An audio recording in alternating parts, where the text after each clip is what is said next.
Bismillahirrahmanirrahim. This is Mohammad Anwar, registered nurse officer, principal Metric College of Nursing and Allied Health Science, दिरापरवाड़ा।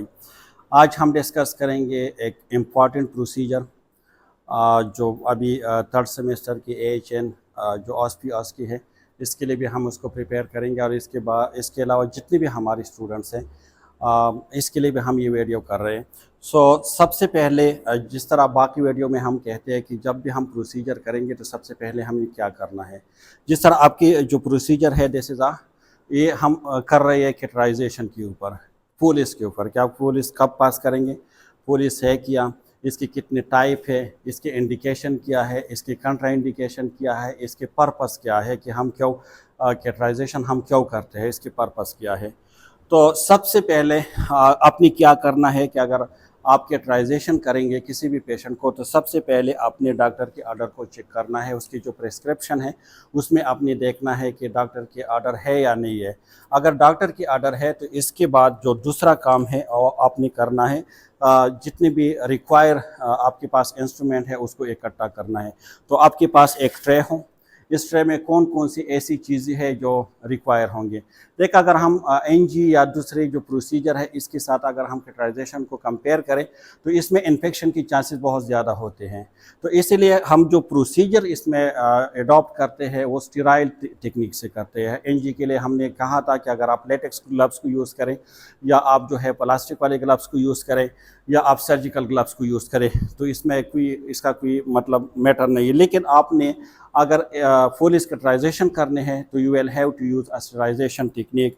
आपने उसको क्योंकि आप infection उसको दे सकते हैं। सो दैट्स वाई आप कौन कौन से हमारे पास इंस्ट्रूमेंट होंगे, जिस तरह हमारे पास ये मैकिन्टॉश होंगे, ठीक है। दो टाइप के मैकिन्टॉश आते हैं, आप कोई भी यूज़ कर सकते हैं।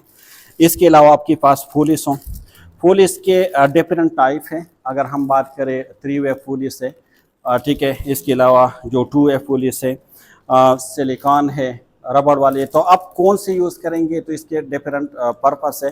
अगर आपने इरिगेशन पर्पस के लिए कैटेगराइजेशन करने हैं so then you will have to use 3-वे कैटेटर, क्योंकि उससे फिर हम पेशेंट की इरिगेशन करते हैं। इसी तरह अगर आपने लॉन्ग टर्म के लिए लॉन्ग जो है अगर इसकी ड्यूरेशन है 2-3 महीने के लिए आपने यूज़ करना है so then you will have to use silicone catheter, ठीक है। तो ये हमारे पास है, ठीक है। तो सिलिकॉन कैटेटर हो आपके पास, ये जो आम कैटेटर आते हैं पर शॉर्ट टाइम के लिए।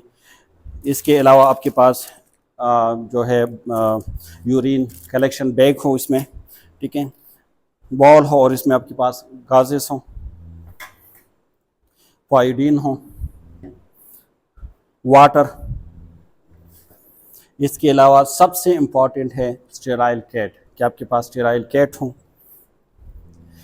सर्जिकल ग्लव्स हों, क्योंकि जो लेटेक्स ग्लव्स है हम इसमें यूज़ नहीं करते, ठीक है। इसके अलावा आपके पास 10 cc सिरेंज हो, क्योंकि हम जब कैटेगराइजेशन कर देते हैं तो इसको होल्ड करने के लिए पर इसमें हम डेस्टर वाटर डालेंगे। तो इसी तरह हमारे पास स्टेराइल वाटर भी है, नॉर्मल सिलाइन भी आप इसमें डाल सकते हैं, डेस्टर वाटर भी आप इसमें कर सकते हैं। ज़ाइलोकेन जेल हो, ठीक है, ज़ाइलोकेन जेल हो। तो ये इम्पॉर्टेंट इंस्ट्रूमेंट हैं। सबसे पहले आपने उसको कलेक्ट करने हैं, जो आपके पास ट्रॉली है उसमें आपने रख देने हैं, कि उनके बार बार जो है आप पेशेंट के पास और जा नहीं सकते। इसके बाद जब अपने सारे सामान जो आपके रिक्वायर इंस्ट्रूमेंट है उसको प्रिपेयर की तो इसके बाद आपने क्या करना है, इसके बाद आपने वाइपर फार्मूले पे अमल करना है। वाइपर फार्मूला क्या था, W का मतलब था कि वॉश योर हैंड। तो सबसे पहले हम अपने हैंड को वॉश करेंगे, ठीक है, अपने आप को हम स्टेराइल करेंगे। अगर स्टेराइल गॉन्स है आपके पास तो इट विल बी बेटर, आपने उसको भी आप वेयर कर सकते हैं। इसके बाद आई का मतलब है कि you will introduce yourself to the patient, patient को अपने आप को इंट्रोड्यूस करवाना है और प्रोसीजर को एक्सप्लेन करवाना है। P का मतलब है कि आपने परमिशन लेनी है पेशेंट से, उसको पोजीशन देना है और उसकी जो प्राइवेसी है उसका ख्याल रखना है। E का मतलब है कि you will expose only that area which you are going to assess, सिर्फ उस एरिया को आपने एक्सपोज करना है जिस एरिया पे मतलब आपने प्रोसीजर करना है या एक्सपोज करना है। और R का मतलब है कि राइट साइड अप्रोच, जिस तरह मैं अभी राइट साइड अप्रोच को अभी यूज़ कर रहा हूँ, ठीक है। तो आपने जाना है पेशेंट के पास, अब पेशेंट के पास जाने से पहले हमने सबसे पहले अपने आप को स्टेराइल करना है, जिस तरह मैंने हैंड वॉशिंग करके और जो सर्जिकल ग्लव्स है उसको मैंने अभी वेयर्स की, तो अभी मैं स्टेराइल हो चुका हूँ। तो इसके बाद मैं किसी ऐसी चीज़ को खुद हाथ नहीं लगाऊंगा जिससे जो मेरे स्टेराइजेशन है वो इफ़ेक्ट हों। तो इसीलिए आपके पास जो दूसरा मतलब आपके पास कोई भी जो है कुलीग्स हो, कोई भी केयर गिवर हो जो आपका हेल्प करेंगे बाकी चीज़ों में ओपन करने में। ठीक है, तो सबसे पहले जिस तरह अभी हम स्टार्ट करेंगे तो हम सबसे पहले बनाएंगे एक स्टेराइल एरिया को, जहाँ पे ये सारी चीज़ें फिर ये हमें देंगे और मैं जो है वहाँ से फिर उसको यूज़ करूँगा। तो जिस तरह अब ये है, सिर्फ हम उस एरिया को एक्सपोज करेंगे जहाँ पे जो है ना हमें उसकी प्रोसीजर करना है, तो हमें करना है फुल इसको पास करना है। ठीक है, इसके जो नीचे हम उसको देंगे मैकेंटॉश को देंगे। ठीक है, क्योंकि हम यूज़ करेंगे मतलब जो गॉज या जो भी चीज़ हम यूज़ करेंगे, तो अगर उसको हम फिर इसमें फेंकेंगे तो इसकी जो बेड है या उसकी जो ड्रेस है वो इससे इफेक्ट नहीं होंगे। बिल्कुल नहीं रहा था। ठीक है, अब इसके बाद हम हमारे पास जो स्टेराइल कैट है हम उसको ओपन करेंगे। ठीक है,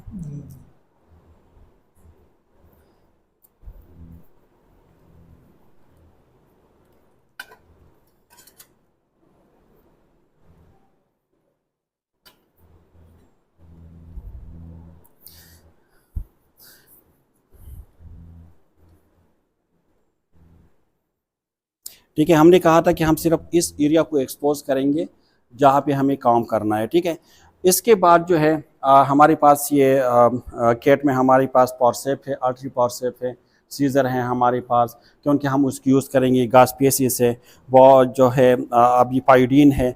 अब हम पाइडीन को यूज़ करेंगे क्योंकि सबसे पहले हम क्लीन करेंगे एरिया को, अराउंड जो फेनल एरिया है हम उसको क्लीन करेंगे, इसके बाद हम कैटेराइजेशन करेंगे। जिस तरह आपने देख लिया कि पाइडीन उसमें डाल ली, इसके बाद आपके पास जो आर्टरी फॉरसेप्स है उसके थ्रू आपने गार जो है उसको वो करना है। ये हमारे पास जो घास है ये भी स्टेराइल घास है। ठीक है, तो आप उसको यूज़ कर सकते हैं।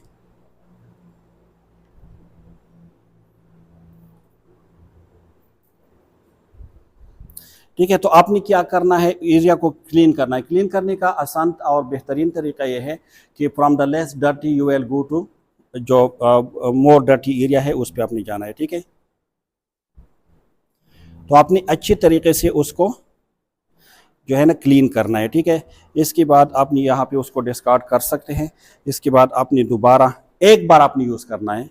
ठीक है, बार बार आपने उसको यूज़ नहीं करना है। फॉर एग्जांपल एक जगह पे आपने यूज़ कर दिया, सिर्फ इस एरिया को आपने यूज़ करना है, आपने सारा एरिया उसमें कवर नहीं करना है। एक घास पे आपने सिर्फ एक ही एरिया को आपने क्लोज करना है।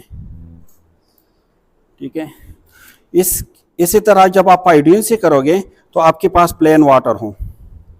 ठीक है, जिस तरह ये हमारे पास प्लेन वाटर है तो इसमें भी आप कर सकते हैं। ठीक है, उसमें से आप दोबारा उसको सॉप करें।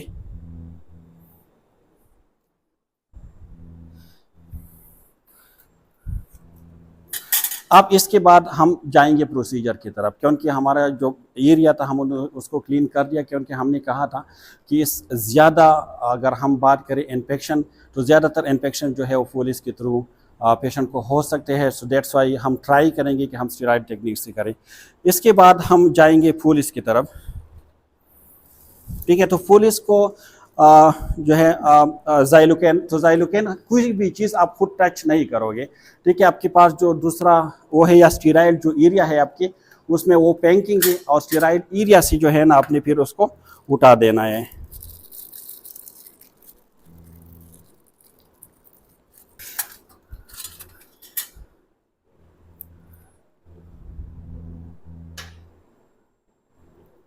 ठीक है, तो सबसे पहले अपनी क्या करना है, क्योंकि ये एरिया अभी क्लीन है तो हम उसको टच कर सकते हैं अभी।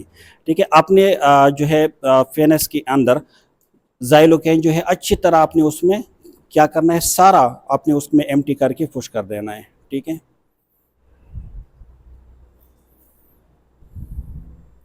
जाइलोकेन को यूज़ करने के बाद अब जो है हम उसमें फुल इसको इंसर्ट करेंगे। ठीक है। फुल जिस तरह मैंने कहा था कि हमारे पास डिफरेंट टाइप और साइज़ के होते हैं, तो इसमें जो हम पास करेंगे जैसे एडल्ट पेशेंट, तो इसमें हम 16 और या 18 दोनों को हम उसमें पास करते हैं, लेकिन उसको भी हम जो है डायरेक्टली उसको टच नहीं करेंगे। जो हमारे पास केयर गिवर है दूसरा, वो उसको ओपन करेंगे और हम वहाँ से उसको होल्ड करेंगे।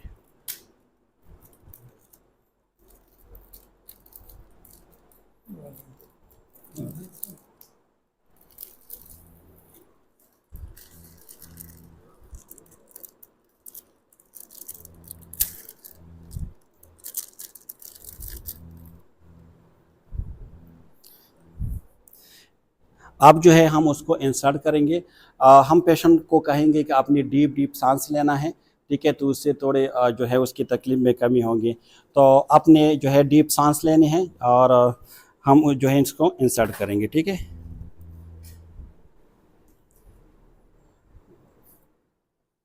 लगा खोला होगा,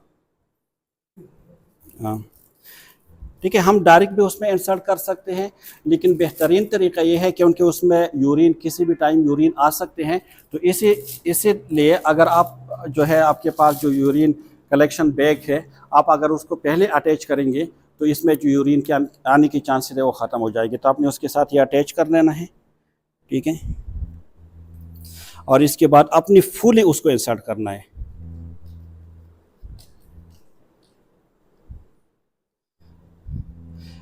ठीक है, आप इसमें देख सकते हैं कि अभी उसमें यूरिन आ रही है, ठीक है।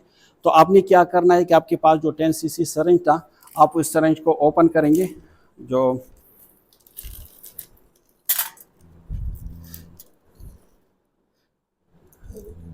ठीक है, ये हमारे पास अभी डेस्टर वाटर है, ठीक है, तो हम डेस्टर वाटर से भी ले सकते हैं आप जो है, लेकिन एक बात है कि आप नॉर्मल सलाइन यूज़ ना करें तो बेहतर होगा, क्योंकि वो क्लस्टर बना देते हैं, तो इसमें इन्फेक्शन के चांसेस और भी बढ़ जाते हैं। तो फिर 10 cc तक आपने आपके पास जो डेस्टर वाटर है, आप इसमें जो है इम्प्लेंट करोगे।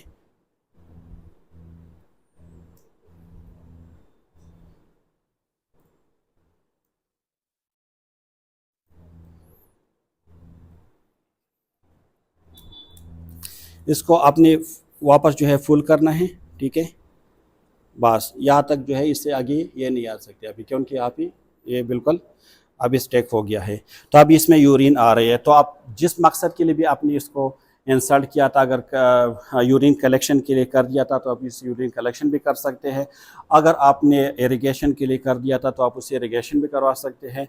अगर यूरिन रिटेंशन था तो इसके लिए तो मतलब ऑलरेडी उसमें यूरिन आ चुके हैं। अब ये था प्रोसीजर फ्रॉम इंसर्ट, कि हम किस तरह इंसर्ट करेंगे।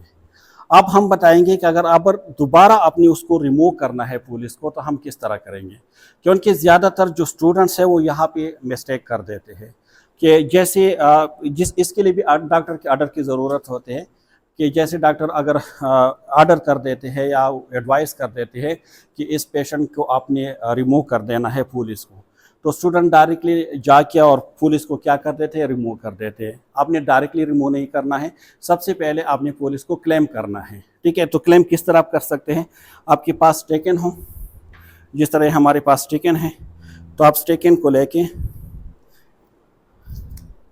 इसको क्लेम करें, ठीक है। यहाँ से भी आप क्लेम कर सकते हैं, यहाँ से भी आप क्लेम कर सकते हैं, जहाँ से भी आप क्लेम करना चाहें आप क्लेम कर सकते हैं। आपने इसको क्लेम करना है अच्छी तरीके से, ठीक है, और अपने पेशेंट को समझा देना है कि जैसे आपको फील हो कि आपको यूरिन आ रही है तो आपने हमें बताना है। तो 1 घंटे बाद, 2 घंटे बाद, 3 घंटे बाद जब भी उसको यूरिन आए, लेकिन अगर 4 या 6 घंटे से ज़्यादा हो जाए और पेशेंट जो है कंप्लेन ना करे पर यूरिन, तो फिर हम उसको रिलीज़ करके और दोबारा उसको क्लेम कर देते हैं और फिर पेशेंट को एक्सप्लेन कर देते हैं। तो जैसे पेशेंट कंप्लेन करे कि वो यूरिन वो फील कर रहे हैं, तो सबसे पहले आपने क्या करना है कि आपने रिलीज़ करना है जहाँ से आपने कर दिया था क्लेम, ठीक है। जैसे सारी यूरिन रिलीज़ हो जाए, इसके बाद दोबारा आपके पास 10 cc सिरिंज हो जिसमें आपने नॉर्मल से डेस्टर वाटर डाल दिया था, तो उसको वापस आपने निकाल देना है फुली इसमें से, ठीक है। इसके बाद आपने पेशेंट को दोबारा कहना है कि आपने डीप ब्रीथ लेने हैं और आपने उसको आहिस्ता आहिस्ता करके रिमूव कर देना है, ठीक है। तो ये इंसर्ट और रिमूव का प्रोसीजर था, टोटल प्रोसीजर था। तो इसमें जो मेन चीज़ें हमने डिस्कस की, मेन पॉइंट, वो मेन पॉइंट क्या थी उसको हम शॉर्टली समराइज़ कर देते हैं कि सबसे पहले फुल इसके लिए आपके पास डॉक्टर की ऑर्डर हो, इसके बाद आपकी जितनी भी रिक्वायर्ड इंस्ट्रूमेंट है वो हो, लेकिन इस बात का ख्याल रखना है कि स्टेराइल टेक्निक इसमें यूज़ हो कि उनके इन्फेक्शन के चांसेस ज़्यादा होते हैं। इसके बाद आपने पेशेंट के पास जाना है, पेशेंट को सही तरीके से अपने इसको आइडेंटिफिकेशन भी करने हैं कि ऐसा ना हो कि आप किसी गलत पेशेंट को कर दें।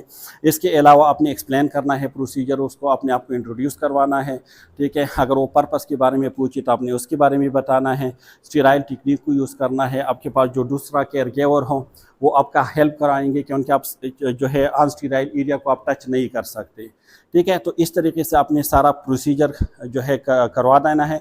इसके बाद आपने वापस आके जो आपके ग्लव्स है रिमूव करने हैं, लेकिन ग्लव्स रिमूव का भी एक तरीका है, ठीक है। आपने जो है ना सबसे पहले एक ग्लव रिमूव करके, ठीक है, इससे फिर जो है आप दूसरे को रिमूव कर सकते हैं। और एट द एंड जिस तरह हमने वाइपर की बात की थी कि दोबारा अपने हैंड वॉशिंग करने हैं, ठीक है, और आपने जो प्रोसीजर है उस प्रोसीजर को आपने डॉक्यूमेंट करने हैं। अगर कोई एबनॉर्मेलिटीज़ आपने फाउंड की है तो आपने उसको भी मेंशन करने हैं कि अगर प्रोस्टेट का कोई था BPH उससे पास नहीं हो रही थी, या कोई ऑब्स्ट्रक्शन थी, या कोई ब्लीडिंग वहाँ से हो रही थी, जो भी एबनॉर्मेलिटीज़ अगर आपने फाइंड की है तो आपने डॉक्यूमेंट्स में उसको ज़रूर मेंशन करना है और फिर आपने डॉक्टर के साथ भी उसको शेयर करना है। तो it was a complete procedure. अगर हमने कोई स्टेप मिस की है तो आप हमें कमेंट सेक्शन में बता सकते हैं। अगर आपकी कोई क्वायरीज है, कोई क्वेश्चन है, स्टिल आपकी कॉन्सेप्ट क्लियर नहीं है, so you can ask a question in the comment section. Inshallah I will try to give answer timely. Thank you so much for listening me and watching me. Thank you so much.